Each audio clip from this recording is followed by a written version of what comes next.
Olá! Agora você está assistindo Palavra do Dia, uma série de vídeos onde nós ensinamos você a pronunciar determinadas palavras em Quechua. Portanto, a nossa palavra do dia para hoje é Tumpay. Tumpay. Tumpay. em português, a palavra Quechua Tumpay. significa atribuir a culpa, culpar. Por exemplo, Pay tumpaykuwan ukukuna p'akikusqanmanta.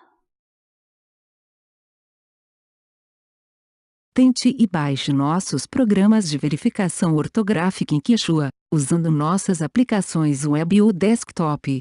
Vá ao nosso site sc.inantim.com.